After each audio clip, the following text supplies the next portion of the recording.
Fala galera, beleza? Meu nome é Carlos Henrique, sou front-end developer na Redspark já faz uns 3 anos. Eu vou tentar ser o mais breve possível no vídeo para ser bem curto mesmo, ser direto ao assunto. Então, esses são as minhas redes sociais. Vamos lá. Então, basicamente eu vou falar sobre build evolutivo. O que seria o build evolutivo? O empacotamento da sua aplicação, desde do ambiente de desenvolvimento até o pacote final da sua aplicação.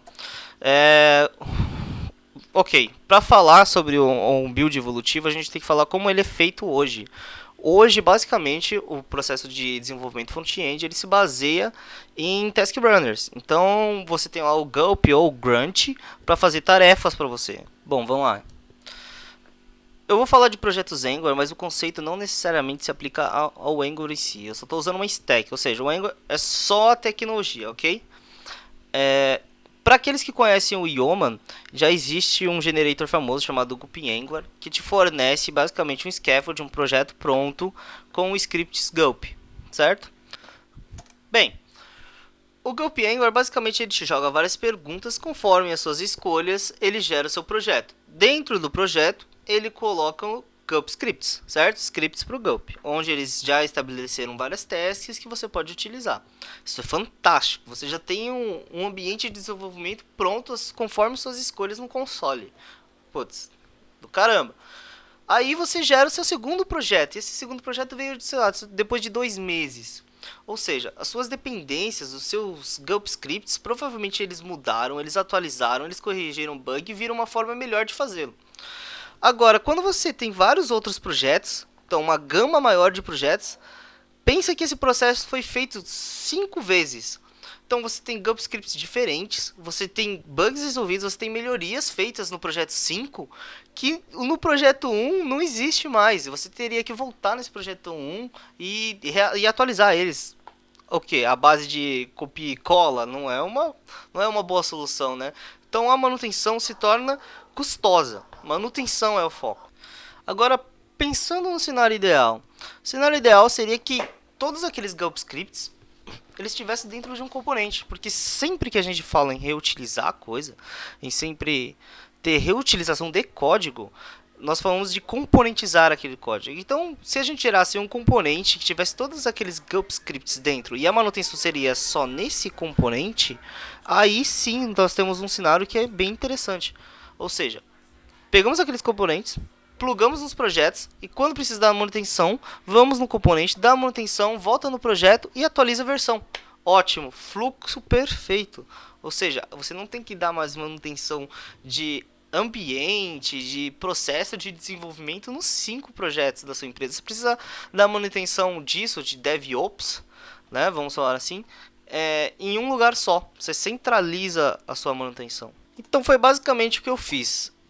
Eu gerei um módulo Node, encapsulei todos aqueles scripts que o Gulp Angular me gerou e dei um nome para isso. Então o nome foi o Base Build Angular. Então foi para os projetos focados em Angular, porque é a maior demanda do trabalho. Então eu vou mostrar como é que funciona. Basicamente você tem que ir lá no seu projeto, esse é um novo projeto, vou criar filtros e máscaras para o Angular. Como instalar o Base Build? Normal, como qualquer outro package do Node, você precisa do npm. Então, você dá um install Base Build Angular. Certo? Como a instalação demora um pouco, eu já instalei ele aqui. E aí, é assim que vai funcionar. Por debaixo das panas, o que acontece? No Node Modules, o Base Build Angular é instalado e os seus Gulp Scripts lá, que era gerado com o Gulp Angular, ele está aqui dentro. Tá vendo a pasta dist aqui? Então, todos aqueles scripts build, esse docs é novo, Inject.js e etc, todos estão aqui. Aí você fala, pô, mas aí, como é que eu acesso isso daí, certo? Bom, é transparente. Ou seja, se você executar qualquer task do Gulp Angular, que você teria se os scripts estivessem dentro do seu projeto diretamente, você vai conseguir executar isso, mesmo ele estando encapsulado no Base Build. Então, se você rodar o Gulp Serve que tinha no Gulp Angular para subir um server do browser sync, vai funcionar.